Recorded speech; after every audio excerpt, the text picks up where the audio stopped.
Alright, so in this video, we'll be talking about types of forces since we already understand what forces are, and we generally talked about how the forces may affect the motion of the body. So it is pretty convenient to actually get to know or get familiar with the types of forces that we deal with in our everyday life. So what are the different types of forces? There are actually a lot of examples, but we'll be actually choosing some of them, and that will actually help us understand the relationship with forces that we have in our everyday life. So the first force that we're going to talk about is the pretty common gravitational force. So gravitational force. So what is gravitational force? Gravitational force is the force that is exerted on a body uh, by a very giant mass. Like we all rest on a very giant mass, which is our planet Earth. And the property of a very giant mass is to attract other masses towards itself. Or in fact, the property of any mass is to attract other masses towards itself, right? So uh, we live in a very giant planet, and it is attracting all the other masses towards itself. It is applying a gravitational force on them. So force due to gravity is basically the gravitational force. So this is the first thing that we need to understand. We live on a very giant planet, and every single object that is near that planet or is resting on that planet is attracted due to the gravitational field of that giant planet. So it will tend to just fall down to to that planet.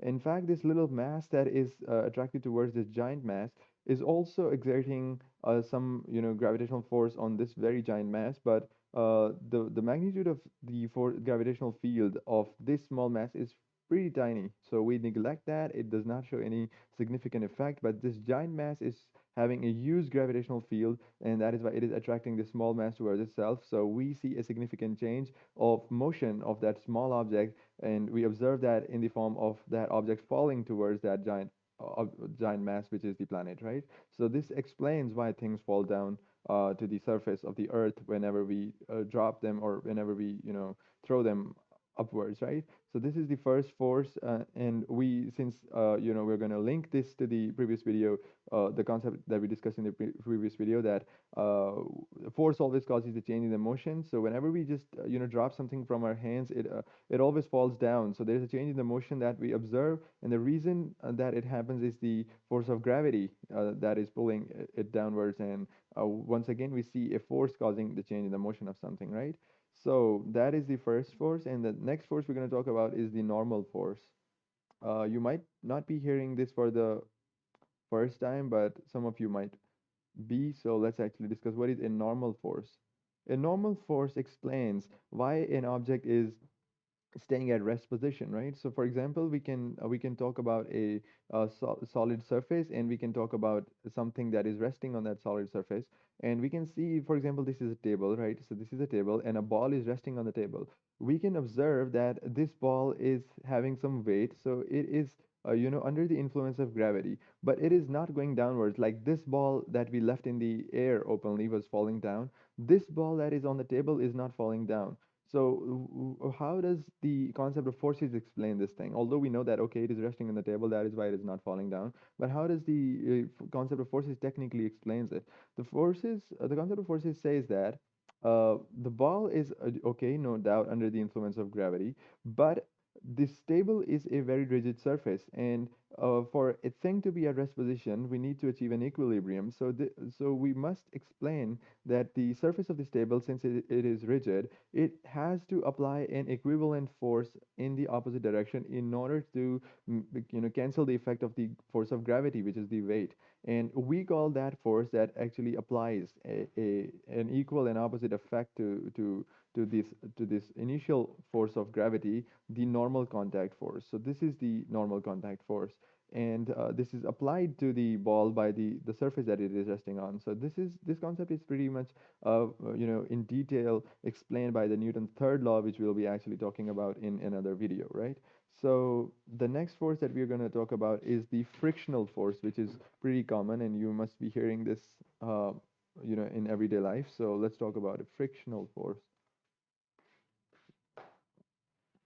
So frictional force is basically a resistive force, which is exerted on a body which is in motion. So we understand that a force causes the motion in anything, but the frictional force exists in order to resist the change in the motion of that thing, right?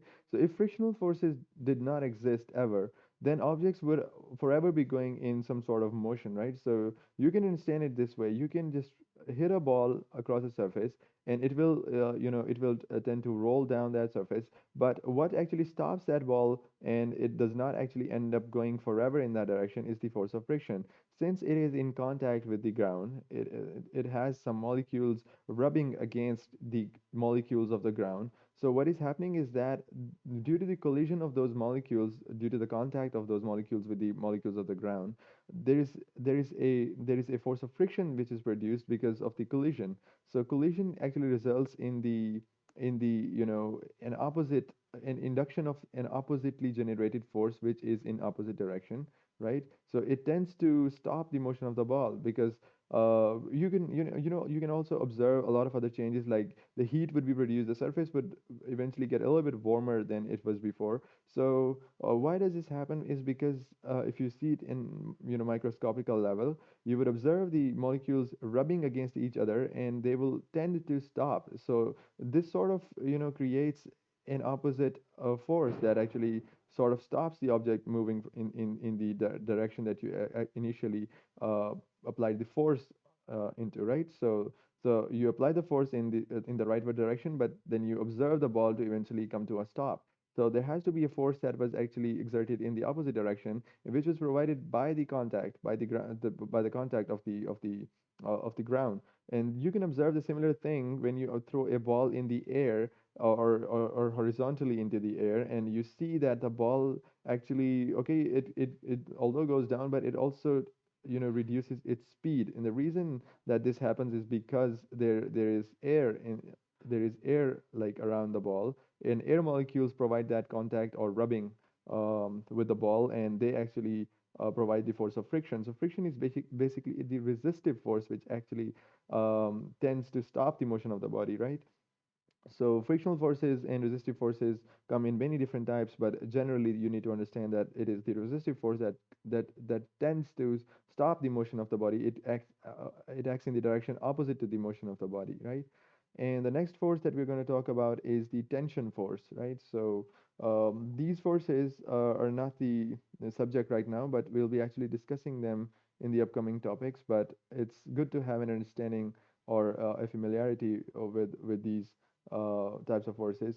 So tension forces are forces that exist in ropes and strings, for example. So you just hang something with a very rigid surface.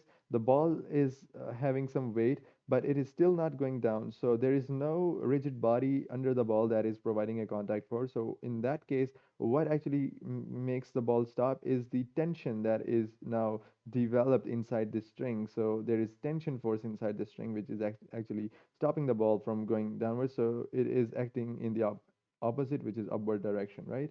So if you just loosely hang a string to a rigid roof or a surface, then it will have zero tension because there is no force acting downward. But as soon as you just hang something to it, it will then get stretched, and there will be a force of tension which will be acting in the upward direction, which will cause the ball to stay at rest there and not actually fall down, right?